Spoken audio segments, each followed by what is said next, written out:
un mejor país. Estás en Ahora es Cuando, con Juan Manuel Astorga. Es Infinita 100.1. Estamos de vuelta, 7:23. Está con nosotros en la línea telefónica el ministro de Justicia y Derechos Humanos, Jaime Gajardo. ¿Cómo le va, ministro? Bienvenido, buenos días. Muy buen día, Juan Manuel. Un gusto estar con ustedes. Ministro, déjeme preguntarle, vimos ayer a la Sala del Senado aprobar en general este proyecto sobre penas alternativas, que es básicamente una iniciativa que ha generado bastante debate, que es un proyecto que eleva, digamos, a la discusión, digamos, un debate que ya habíamos visto antes, pero que ahora le pone esta categoría, si se quiere, legislativa, para conmutar condena, incluso en caso de delito de lesa humanidad. Primero, si es posible, ya le voy a pedir su opinión, pero que me dé un contexto respecto de qué se trata este proyecto. Bueno, esta es una moción parlamentaria que presentaron un conjunto de senadores de oposición y que tiene por objeto el cumplimiento alternativo de penas privativas de libertad de personas que se encuentran condenadas. Y el proyecto lo señala con bastante claridad, permite que las personas terminen de cumplir su condena en su domicilio cuando se encuentren en alguna de las situaciones que enumera el proyecto, que es personas de avanzada edad, en el fondo tengan más de 70 años, personas que padezcan alguna enfermedad incurable en algún periodo terminal, personas que estén en situación de discapacidad, con privación de libertad en el establecimiento penal, que no puedan tener una condición digna, dice el proyecto, y también a aquellos enfermos crónicos. Ese es el objetivo del proyecto. Nosotros hemos considerado que es un proyecto que tiene muchas deficiencias técnicas, pero que además es un proyecto que está completamente en contra de lo que se ha hecho en los últimos años, o en las últimas décadas incluso, podríamos decir, por parte de distintos gobiernos, por parte del Estado, en materia de derechos humanos, en materia de política de persecución penal, en materia de seguridad pública. Entonces, los efectos que puede tener este proyecto son realmente impresionantes, pero además son efectos que van absolutamente en contra de lo que estamos haciendo con un conjunto de otras legislaciones. Ya, a ver, vamos por partes. Usted dice, por ejemplo, en materia de seguridad pública, ¿cuáles pueden ser los efectos? O sea, puede haber, por ejemplo, porque como tiene tantas deficiencias técnicas, que es lo que nosotros hemos dicho, puede haber un enfermo crónico que ha sido condenado por delitos vinculados con crimen organizado, que actualmente lo tenemos en un recinto de máxima seguridad, completamente incomunicado, para que esa banda de crimen organizado no siga operando. Uh-huh. Con este proyecto, esa persona podría cumplir alternativamente su condena en su domicilio, lo que obviamente hace mucho más fácil que esta persona pueda seguir vinculada con sus bandas criminales, con sus redes criminales, pueda seguir operando. Por cierto, en el domicilio no vamos a tener cómo saber si esta persona sigue en contacto o no con el resto de los integrantes de la banda criminal. Entonces, en ese sentido, afecta a la seguridad pública. Por otra parte, hemos hecho un trabajo muy importante de proteger a las víctimas. Este proyecto puede tener alcance, y nosotros dimos los números, de personas que han sido víctimas de abusos sexuales, de violaciones, de femicidio, de asesinatos de niños, niñas, adolescentes, y esas personas podrían volver a sus domicilios. Por ejemplo, el caso de Julio Pérez. Este proyecto podría ser aplicable a Julio Pérez. Para que la ciudadanía lo sepa y las personas que nos escuchan, Julio Pérez es el denominado psicópata de alto hospicio, que asesinó a 14 niñas de 14 años, la más pequeña, y violó, y las asesinó y las violó. Julio Pérez podría el día de mañana, con este proyecto, terminar de cumplir su condena en su domicilio, con todo lo que eso significa para las víctimas. Y además, en materia de derechos humanos y crímenes de lesa humanidad. Ya, vamos. Ese es el impacto del proyecto. Miremos en el caso de los derechos humanos, que es probablemente donde se concentra, si se quiere, la mayor tensión ideológico-política de este proyecto también. ¿Cuál es la posición que tiene el gobierno respecto a esto? El proyecto es contrario a los tratados internacionales que ha suscrito Chile. Contrario explícitamente. Contrario con el Estatuto de Roma, que es el Estatuto de la Corte Penal Internacional, que establece la posibilidad de entregar beneficios intrapenitenciarios o penitenciarios a delincuentes vinculados con crímenes de lesa humanidad, Sin embargo, establece requisitos para aquello, cosa que el proyecto no hace. ¿Y cuáles son los requisitos que establece el Estatuto de Roma? Establece primero que las personas hayan colaborado con la justicia. Segundo, que se hayan arrepentido de los crímenes que cometieron. Y en tercer lugar, que se tenga en consideración el impacto de la liberación con las víctimas y la sociedad. ¿Ya? Por eso también la Corte Interamericana ha señalado que este tipo de salida alternativa o este tipo de beneficios es una impunidad encubierta. Y por eso insta a los estados a que esto no ocurra. Pero además, en nuestro caso, el proyecto no establece esos requisitos. Y por otra parte, los criminales de lesa humanidad que se encuentran, que son más de 300, que están privados de libertad en distintos establecimientos penales del país, no han colaborado con la justicia, no han entregado ningún antecedente del paradero de las víctimas. Todavía tenemos 1.469 detenidos desaparecidos que no podemos conocer su paradero. Y las personas que están privadas de libertad saben lo que ocurrió con ellos. Y no han colaborado con la justicia. No se han arrepentido de sus actos, todo lo contrario, los justifican.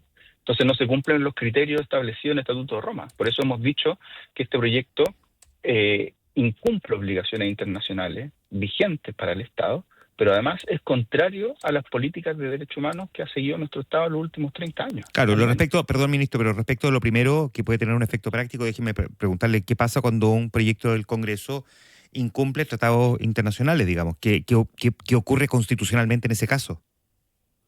Bueno, el día de ayer varios senadores hicieron reserva de constitucionalidad. Este es un proyecto que está en primer trámite, se está discutiendo. Nosotros pensábamos que no se iba a aprobar la idea de legislar. Este es un proyecto que el Ministerio de Justicia, como es una moción parlamentaria, nosotros dijimos desde el día 1 en las comisiones parlamentarias, mire, este proyecto va en contra de todo lo que hemos hecho en todas las áreas que le señalé, no solo en este gobierno, en los gobiernos anteriores, en los gobiernos desde el retorno de la democracia. La Corte Suprema emitió un informe que es muy contundente de las deficiencias técnicas del proyecto, porque es tan amplio que señala enfermos crónicos. Hay 10.000 enfermos crónicos en el sistema penitenciario. 10.000 personas que podrían verse beneficiadas con este proyecto por el hecho de ser enfermo crónico. Personas en situación de discapacidad también hay varios cientos. Uh-huh. Y, por cierto, criminales de lesa humanidad 300, personas mayores que cometieron delitos graves, homicidios, femicidios, parricidios, violaciones de niños, niñas, de adolescentes.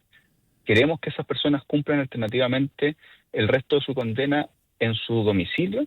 Dicen los mocionantes, los autores del proyecto, dicen, bueno, no va a ser el mismo domicilio en el cual victimizaron, pero en ese domicilio pueden tener nuevamente acceso a niños, niñas, adolescentes y nuevamente victimizarlos si sabemos la conducta, el comportamiento que tienen las personas que cometen estos delitos.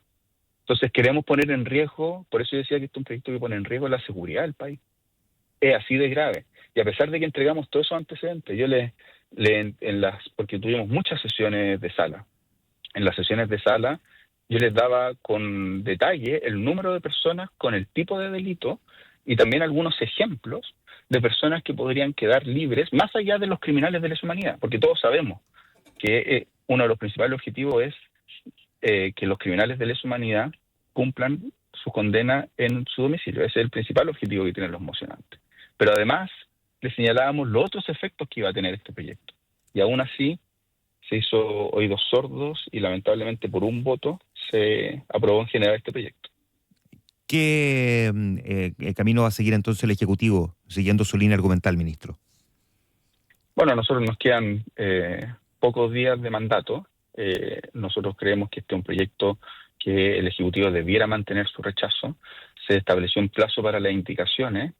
Nosotros vamos a trabajar con los parlamentarios que rechazaron este proyecto, indicaciones con el objetivo de que estas se presenten, para ver si puede haber más racionalidad al menos en el proyecto, pero es un proyecto que realmente pone en riesgo la seguridad del país, es contrario a la política de persecución penal que hemos desarrollado, es contrario a la política de crimen organizado, es contrario a los tratados internacionales que hemos suscrito en materia de derechos humanos, y el objeto que tiene es un proyecto que va a generar impunidad en nuestra sociedad, que va a poner en riesgo a las víctimas, que va a poner en riesgo a los testigos, y que realmente nosotros no comprendemos por qué se impulsa este proyecto y por qué se aprueba este proyecto. Yo sé que estamos a la vuelta de la esquina para el término del gobierno, pero eventualmente, si el proyecto... ¿Cuánta tramitación le queda primero al proyecto? A ver. No, le queda bastante tramitación. Se fijó plazo de indicaciones, entiendo que hasta el 16 de marzo, y después de eso tiene que volver a la comisión. Otro antecedente que es importante, Juan Manuel, este es un proyecto que se vio en la Comisión de Derechos Humanos, pero es un proyecto que tiene efectos en el sistema orgánico de tribunales. Entonces, una de las cosas que nosotros pedimos incluso fue que la Comisión de Constitución revisara este proyecto. Y esa solicitud tampoco fue escuchada por los parlamentarios mocionantes, que son mayoría el día de hoy. Por eso se aprobó por 23 contra 22 votos. Y eso permitía de una u otra manera que la Comisión de Constitución también, que es la que tiene la expertise en estas materias, pudiera revisar este proyecto.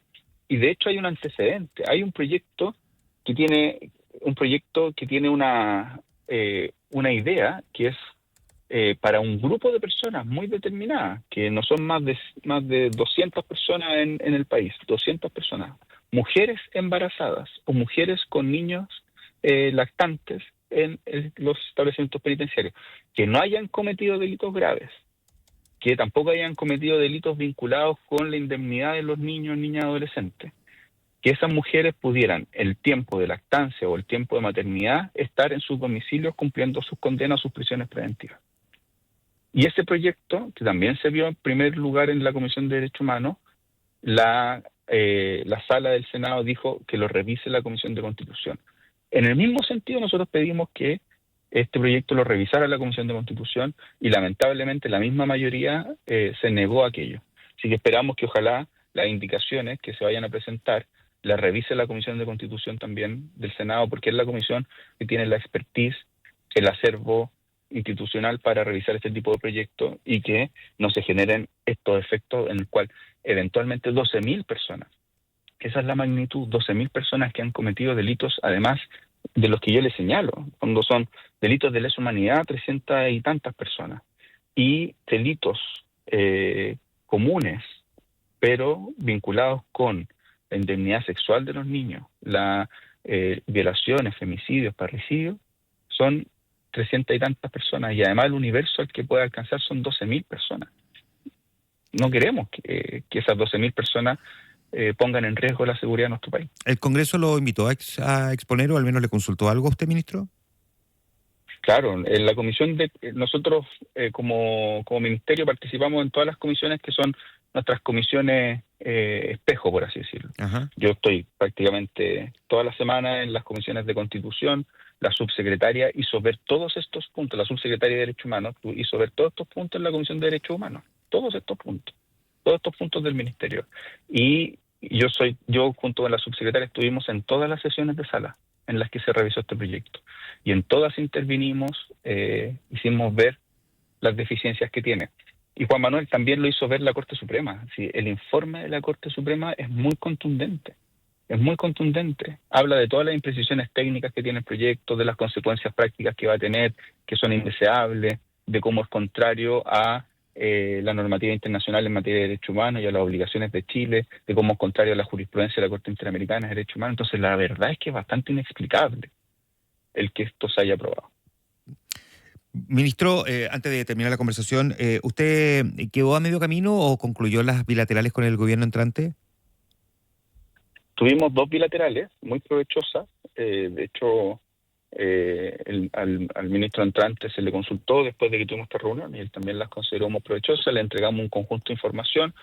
Yo me comuniqué con el ministro Rabat por mensajería y le dije que nosotros estábamos disponibles a que cuanto ellos quisieran, porque quedaron bilaterales pendientes en temas que ellos además nos habían solicitado. Está el tema pendiente que también es muy relevante de la Comisión de Verdad y Niñez sobre las graves violaciones a los derechos humanos cometidas durante la vigencia del Sename. Ese es un tema importantísimo que era precisamente el tema que iban a revisar los 2 presidentes junto a el ministro, o sea, junto a nosotros los ministros de Justicia, y que además pudieran conocer el desarrollo de la comisión, lo que se requiere para este año, y la importancia de la misma. Entonces quedaron temas importantes pendientes, pero tal y como lo hemos dicho desde el gobierno, nosotros estamos absolutamente disponibles a retomar las conversaciones. Y por cierto, además tenemos una plataforma en la que estamos subiendo todos los documentos del traspaso para que la ciudadanía los conozca, y por cierto también la autoridad entrante. Bien, pues ministro, le agradecemos estos minutos de conversación. Muchas gracias por estar esta mañana con nosotros en Infinita. Muchas gracias a ustedes, Juan Manuel. Que tenga buen día.